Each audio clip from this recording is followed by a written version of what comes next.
and they're a lot more engaged. It's just new, exciting, fresh. Yeah. Hey, thanks everybody for having us. Thank you. Like I said, TikTok 101. I'll be around if you guys have any more questions. Likewise.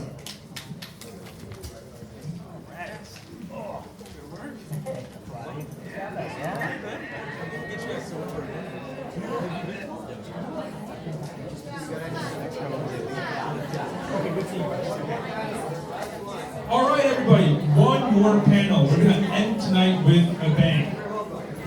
So, for this panel, we have our moderator, Rasheen. She's a filmmaker, activist, and founder of Culture House. Rasheen, can you make it on stage? Clap go around. Today, Rasheen will be interviewing Zach. Zach is the founder of Creative Director of Human Factor Media. If you come on stage. All right, Zach. All right, guys. Here you go. All right, great. Hello, everybody. How you guys doing? I know it's been a long day, so we will try to make it an end with a bang here. So I know some of you are settling down, but I'm curious. Zach and I want to chat with you all, but we often find that it's great to find out who's in the room and where you all are at in your businesses and what you're doing, so we can kind of tailor our discussion to make it most relevant for you. So just even, how many folks are starting businesses or at an early stage of their own startups? Is that kind of the audience that we have? Yeah? Yes. Or maybe just shout out a little bit, like what kinds of industries are you in? Say it. Apps, okay, apps. Events, okay. Marketing, great. What are some of the other businesses that people are starting? Just shout it out. Communications, okay, great. So some of you are starting your own marketing companies that you will be working then selling your services, so service-based industries, apps, okay, that's great. Excellent. And are most of you all New York people? Yes. Building your businesses in New York? Okay, great. Amazing. Well, Zach and I both come from the media side. We do a little of all of those things. I'm a filmmaker, a founder, and an activist. I have a production company called Culture House. And what we do there is we create television shows and films. That's our primary work that we do. And then we've translated that work into a brand practice where we work with brands and we help them to tell their stories and we help them to tell stories that reflect their values and help them stand out in the market, get people to buy their stuff. And a little bit about Culture House is that we're women of color owned. A lot of our work tends to find itself in those spaces. So we do a lot of work about women, about people of color. A good example of the work that we do, we have a show coming up on Netflix, which I hope everyone will watch. It's called Who You Calling a Bitch? And it's about looking at race and gender in America through the lens of women in hip hop. So I think I usually talk about that show because I think it's a really good, it's just a very good example of the kind of work that we do. We really find ourselves at that intersection of pop and politics. And so we've translated that over to brands. For example, we're doing a series right now for Planned Parenthood. We're doing a series about mental health. So even in our brand work, it kind of reflects our values. And Zach is quite the expert in brand work and also works with incredible brands and comes from the more brand side of it. I come from the more long-form film and TV side of it. So I'll let him introduce himself and then we'll maybe chat a little bit about our own work, and then we'd love to also take questions to help us drive the conversation to make it most relevant for all of you.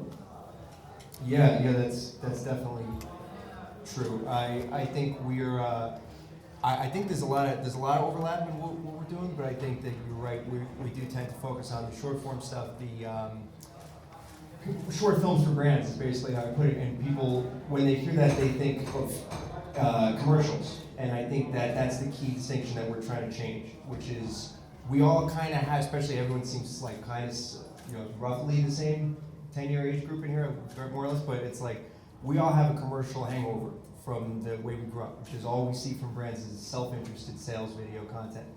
And the rules are totally different now, where everybody has no choice but to be their own producer and their own, create their own platform one way or the other.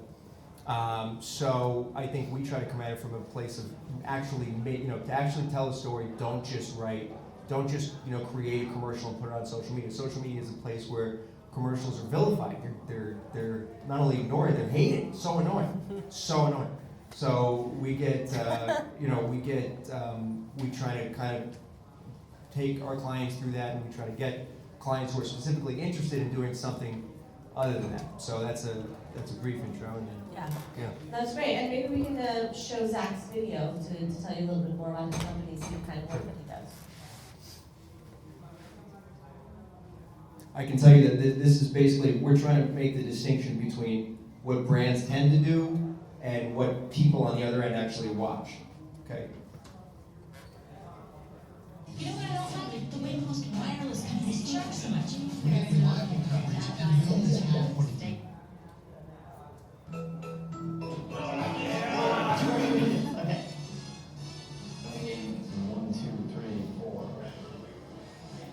We want to make videos that people actually want to watch. It's the best way to kind of get them into your world and try to show them something that they didn't know about. Stories are strange things. In many cases, they're weird, they're off-putting, they are a little ambiguous as to what they might mean. That's true from the Iliad to Virginia Woolf to Homer to the Bible.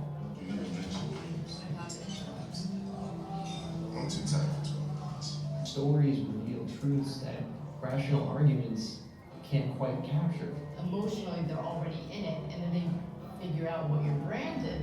At that point, an ad becomes more than just an ad. It becomes more of a cultural offering. It's interesting. People are blocking ads left and right. Skip this ad. We skip ads the second we can, as soon as the ticker is up. And yet they're more than willing to pay $20 to go see a movie.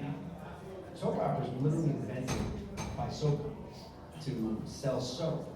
And you look at that, you look at how history knows the truth, history knows the future. And when you reject that initial premise, when you reject that first principle of making something that most people are going to be bored by and annoyed by, when you make a show instead of an ad, and it's better with an ad, people start staring.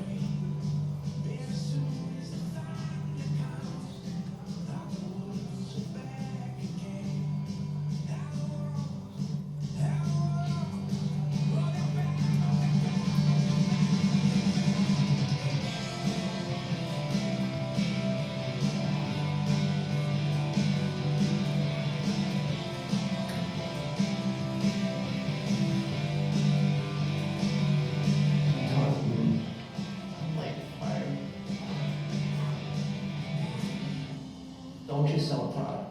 Find your human factor and let it out.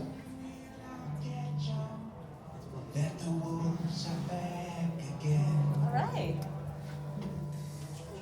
So, thank you. That's all our footage and stuff we've done for tons of clients, intermixed there, and there's a shorter version, which I think I meant to sound good. Thanks for sitting through the 3-minute one.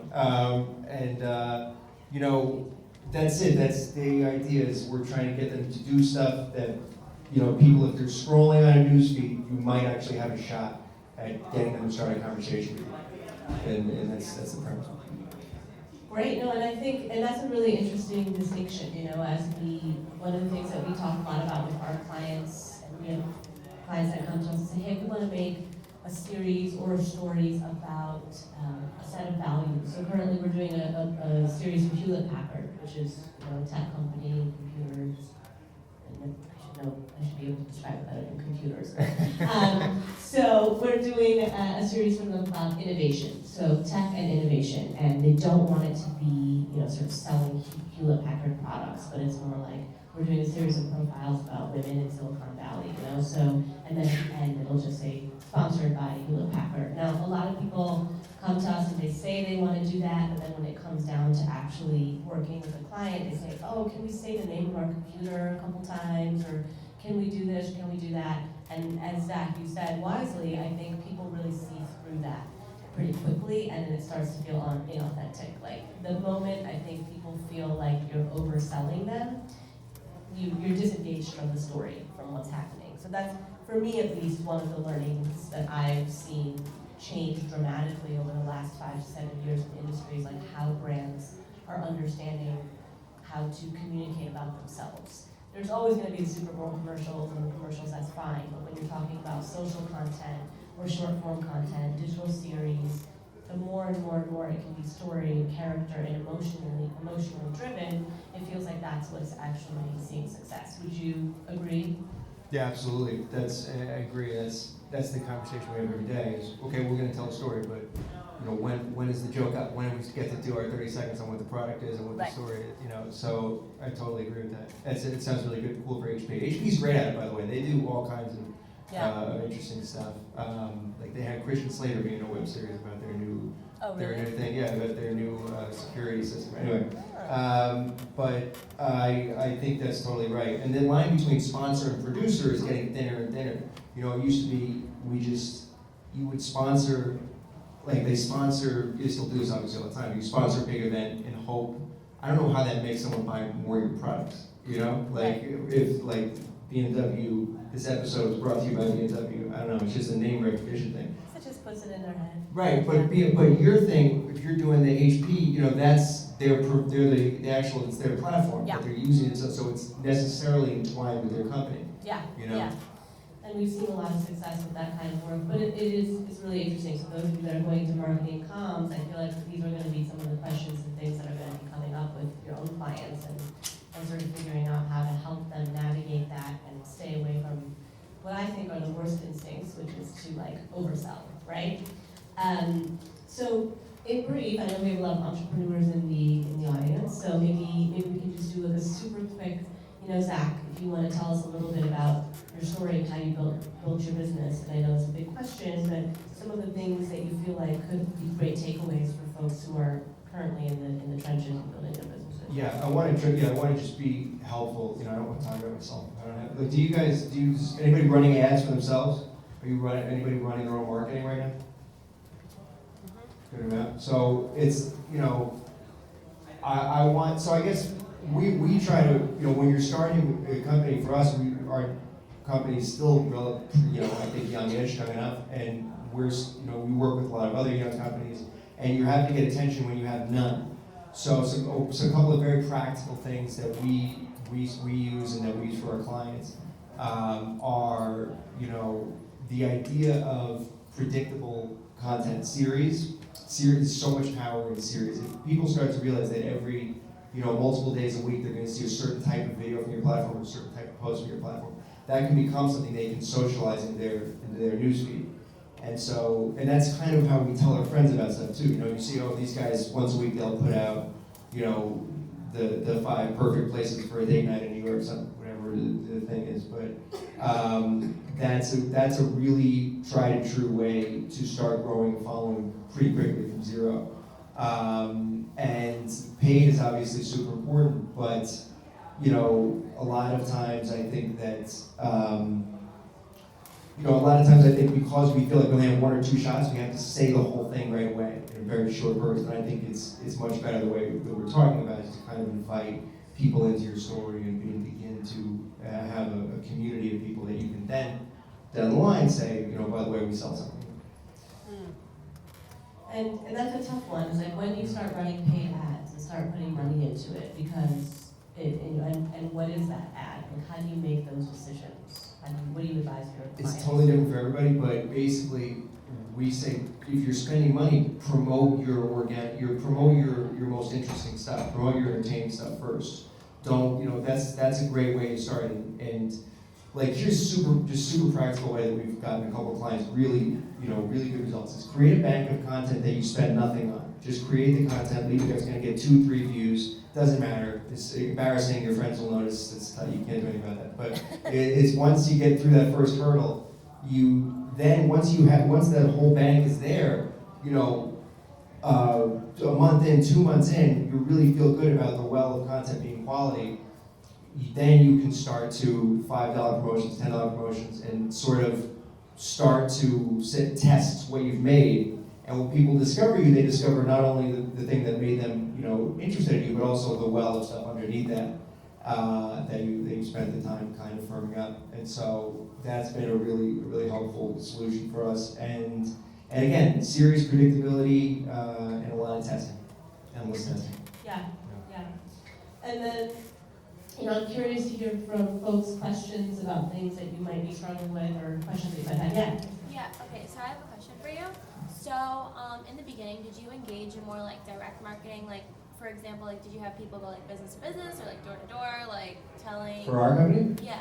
Yeah, we did. Yeah, Yeah. we did everything. I mean, we still do. We like, Yeah. we're trying to, now actually what we've been doing is we'll come up with a really creative idea that we want to make, and then we'll go out and try to find the right company that wants to do something like that. Versus, we have a lot of clients that we're at the mercy because they're our clients, right? So it's great to start a relationship with creative synergy. You said, this is what I'm interested in. Do you guys care about this? And 99 say no, and then maybe the 101 is like, yeah, they go there. Yeah, So, of course. yeah. And that's face to face. Yeah. But And then after that, like when did you transition to like just like indirect marketing? Like the ads or like yeah. posters? At a certain revenue level, you mean, or do you mean just when making does the they complement each other? Yeah. For us and for a lot of our clients, I think it's just a money question because it's you're probably going to spend for a little while, depending on your industry or your vertical, but you're probably going to spend for a little while in the dark, and so you have to have certain cushions to where you're not getting killed if you create a following, but you're not selling the product yet. So it's a tough balance, right? It's kind of different for everybody, but yeah. And then how long did it take you to get like where you are now? We've been around a little over 3 years, and we're like in Manhattan. I still consider us a startup. This is crazy. Like it's so we're doing well. We're doing creative work that we really enjoy. But so I guess the first year was absolutely awful, 0, nothing, and then better, and then a couple big leaps and some big clients took chances on us, and then it's just there's no map. We just continue to try. And I'm smart partners with people who are smarter and better than me, so that helps. Yeah. What do you think? Yeah, same. I mean, I've been building that business for 5 years, and for me, it was very strategic. Getting into the film and television. I've always worked in film and television, so just went to film school, and I worked in events, and then I worked at MTV and Viacom for 10 years, and then I left there about 5 years ago to start my own business. And it was really difficult. It was a big challenge because you're walking away, you don't necessarily have clients, I didn't have an agent. There's a lot of things that you don't have that kind of sets you up to fly. But that's for any entrepreneur, whether you're building a business like mine or you're building, you have to, those first 3 years are kind of like no sleep, you just going somehow. I haven't slept in like 5 years, and now I have a baby, so I probably won't sleep for another 5 years. But it was very much about like building the right relationships, building a culture of our own business, finding the right people to help to really execute on what it is that we're trying to do. And then now, 5 years in, we've got great relationships with the TV executives, and we've got great relationships. I have an agent now. I mean, and all of that just takes pounding the pavement. It's just like, yeah, go ahead. Sorry, one question. So in order to like establish like a good rapport with like your potential clients, like what do you do? Do you take them out to dinner? Like Yeah. do you spend time with them? Like what? That's a great question, actually. And I think that it's, it varies very much of the culture of your clients and the industry that you're in. Okay. So if you said communications, right? Yeah. Yeah. Well, marketing. Marketing communications, yeah. So for me, absolutely. I spend a lot of time keeping in touch with my clients, Okay. checking in with them very regularly, using the holidays as a time to send people notes. Hey, how are you doing? It always just kind of flares things back up again. We actually started an event series at another venue called Noya House, which some people may have heard of, but we do 4 events there a year. And the reason I started that is exactly for that reason, is to have a way to reconnect with clients and people people and have something to invite them to. So it's not like I'm just saying, hey, do you have work for me? But it's like, hey, there's this really cool thing, come and join us, have fun.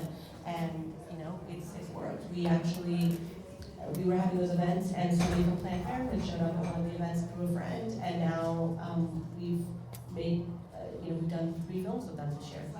So that works, and then as far as my clients and then the people who buy stuff from me on the TV side, I always am taking people out for drinks and dinner, and I'm not, and it's not like I have a lot of money to do that, so I kind of, I figure out, how to do things or how to invite people to things. And then I also come up with my own events. So like my own company, we host a monthly, ends up being about bi-monthly, like women in film drinks thing, which doesn't cost us a lot of money, and it's great. Even if people don't show up, just practically speaking, showing up in their inbox once every couple months is a good thing. It just keeps your name top of mind. So I do think strategically those things are important, but obviously what's most important, and here's the other thing, the flip side of that, is I also know a lot of people who are great at that, but they don't have substance. So great, like you go out for drinks and you're awesome and you're cool, but like what the fuck are you selling? Piece of shit. Like so if you have some substance, the style comes next, but it is important. But focus on that substance. Because if you don't have substance, there's no reason to take anyone out for drinks because nothing's happening. So, the first 3 years of my business, it was just like, do I have something really strong and amazing to sell? Yeah. And now I'm in a position where I'm like, all right, now everybody needs to know what I'm doing. But for a while, it was just like, heads down, make it happen. Got it. For me.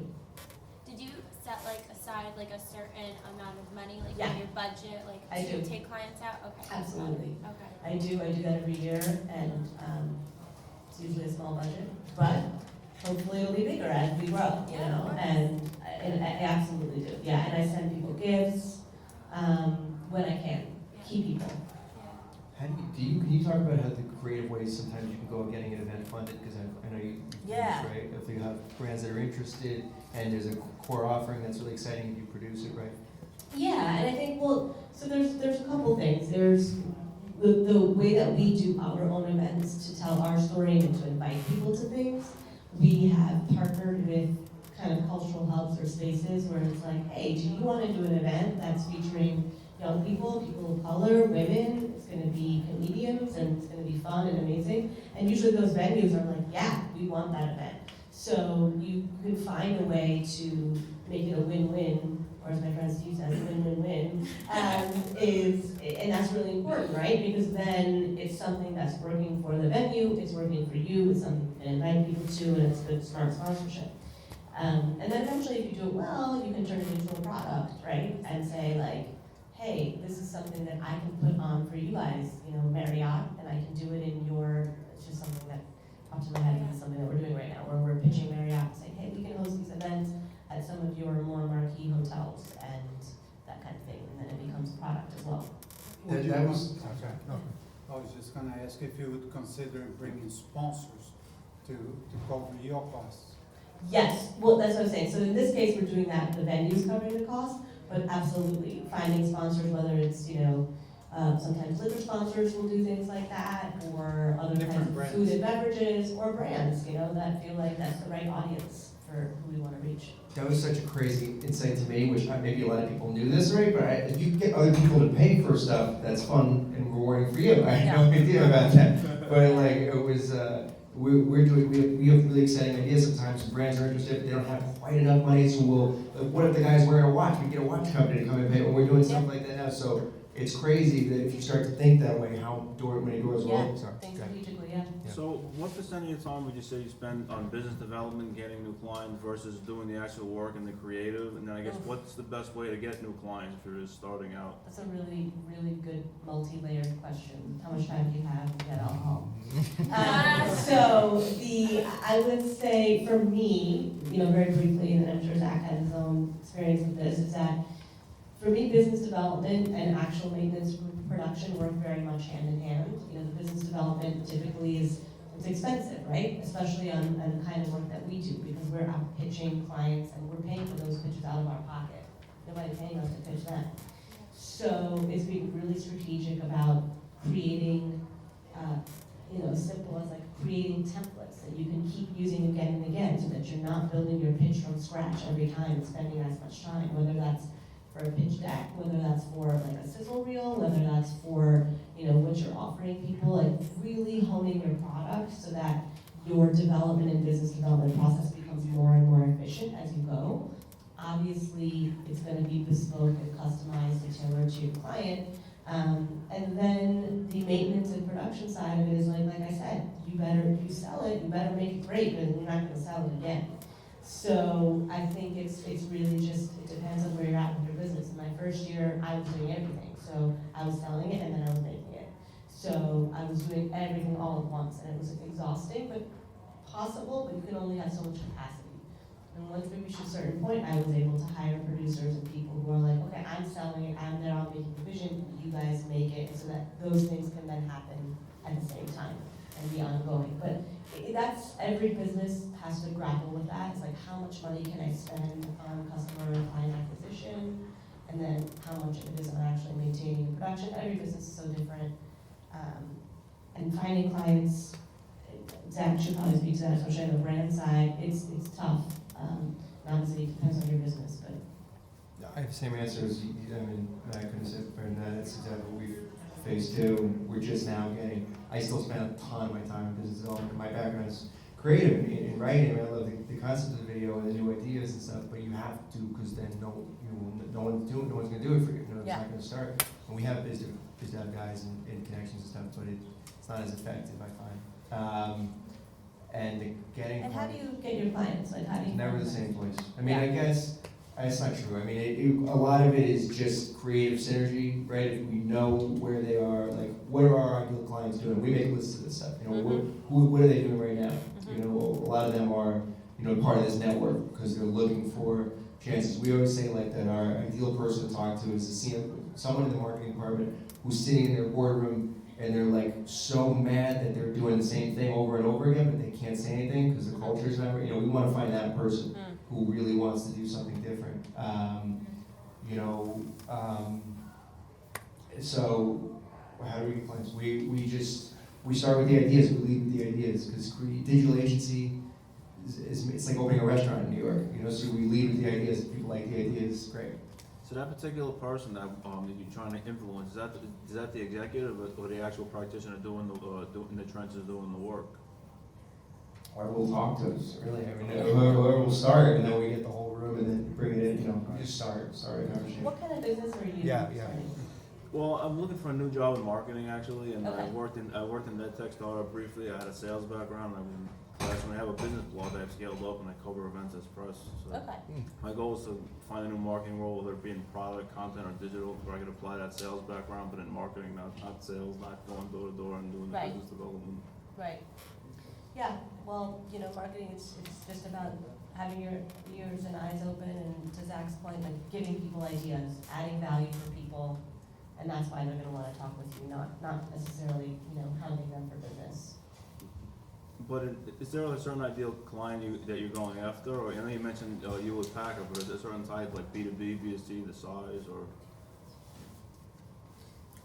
Yeah, I mean, on the brand side, for us, it's like any brand or nonprofit even that's looking to either create something to share a message or a cause, or to talk about their brand and to lead to sales. But for us, it's in a way that through stories. You know, we don't do the short form commercials, but we do short form stories or, you know, content marketing in a way that's a little bit different than a straight commercial. So I think all kinds of brands are doing that, whether they're, you know, tech brands, like, you know, retail brands, big technology brands, everybody's getting in the game, from my experience.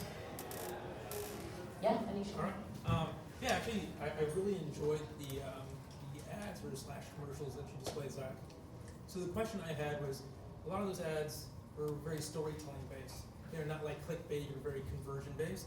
So how do your clients measure success, or how do you convey success to your clients? Yeah, it's a great question. We struggled with this a lot at the beginning because this is why we have a distribution arm, you know, a whole distribution strategy around our content, because we had to prove that it was going to work. You know, we had to prove it. So it was just our idea as a bunch of creative people. We think this is a good way to go, but we had to prove, you know, that there's an ROI to it. So we just constantly test them against the kinds of videos they would reflexively make. So we have a ride hailing app as one of our clients, and they'll have one that's 30 seconds of what's the differentiating factor of the app, and what cities they're in, things like that. And so we'll run that 30-second thing against 30-second music video, or a 30-second skit, like maybe something Elijah would do, something like that, right? And then we'll just test them, and 9 out of 10 times we're winning on it. Not only on like brand recall and stuff, but actually on downloads and more intense KPIs. So we just do a lot of testing. In the beginning, we had to put like case studies together, But like you're saying, this is more it's moving this way. There are more creative stuff. Like Yeti's doing a great job. Dollar Shave Club, obviously, is a super famous example. But I think it's getting easier to sell creative stuff. Yeah. So, do you have your in-house intellectual property lawyer or copyright lawyer, or you use it outside case by case? I use an outside lawyer. I don't have an in-house PC, but so my lawyer, I have somebody who helps me to navigate IP and, ownership of various things. For the most part, the work that we do is very much work for hire, whether it's, that's technically legally what it would be under. So everything that we do is usually either owned by, like our Netflix shows can be owned by the network. There's nothing for us to really own there. Most of the work that you do for brands, typically you're doing it as a work for hire, so you don't own it. But there are situations where, obviously, if you're able to create something where you can own the IP and have ownership and license it, that's great. That's, that can become an ongoing revenue stream, but it's certainly a challenge, and it's not a big focus of the kind of work that we do, but we have somebody out of the house who helps us with that. I have a What question. else? Yeah. What are some of the tips for funding? So obviously having a startup, you don't have a lot of money, Yeah. right? So how do you get people to donate basically? I think you'd be better at this. Oh, yeah. She's Private budgets are way bigger.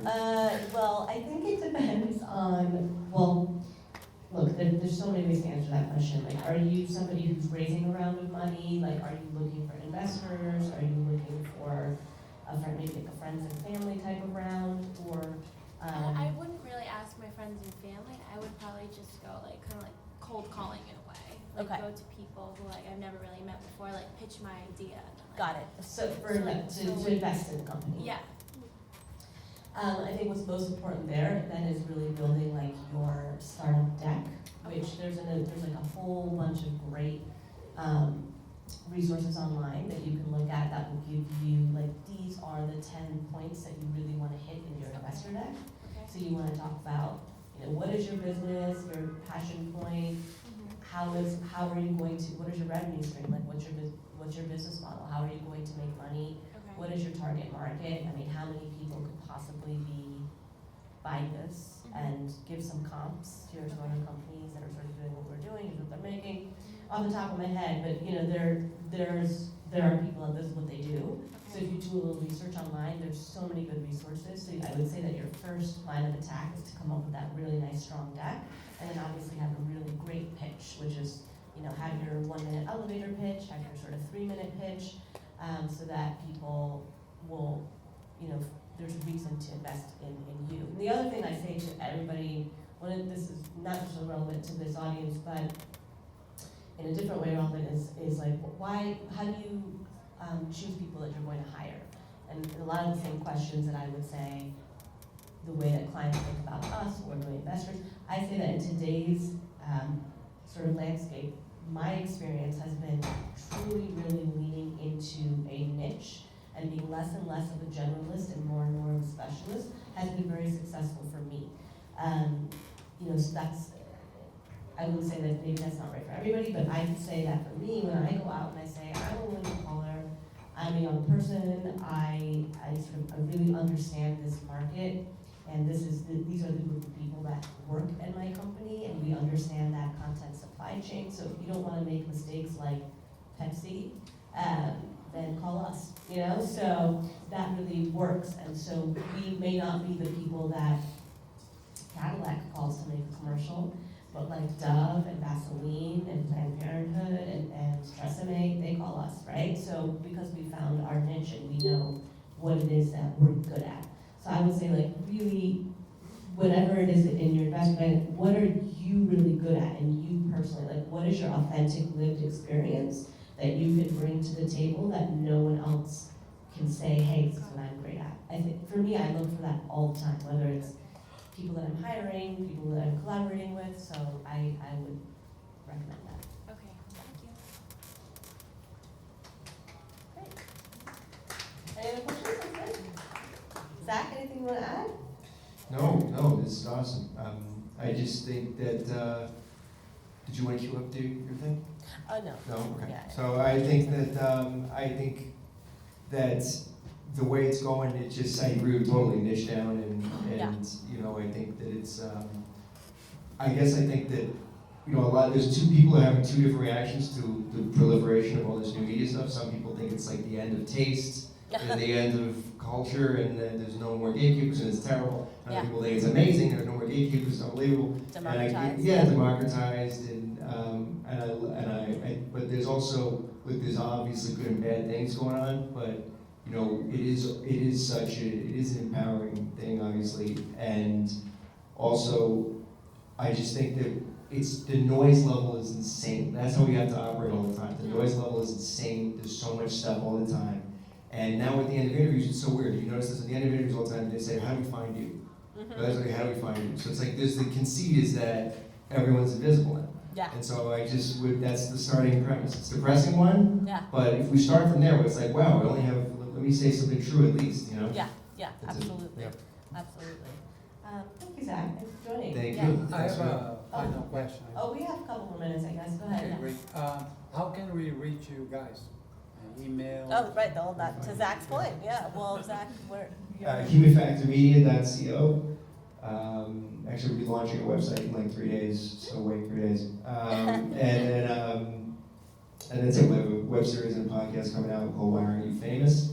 And Cool. that's it. Why aren't you famous? Yeah. All right. Yeah, And where is that coming out on? We'll have it all over maybe our YouTube, the PR company will be distributing and things like that. Oh, very cool. Yeah. And for me, Culture House, we are just www.culture.house. Find us. It's crazy. Yeah. All right. Great. Thank you, everybody.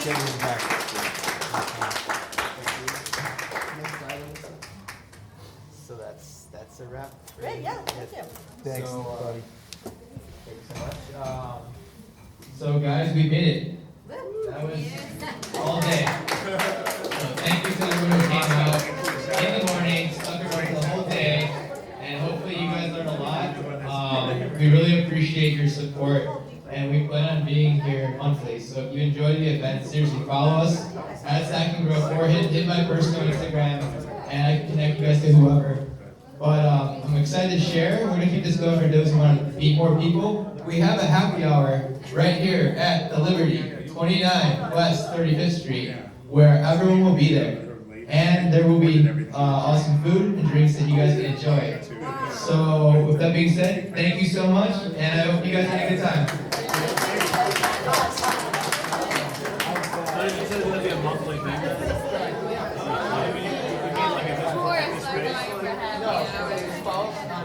Oh, like a seminar like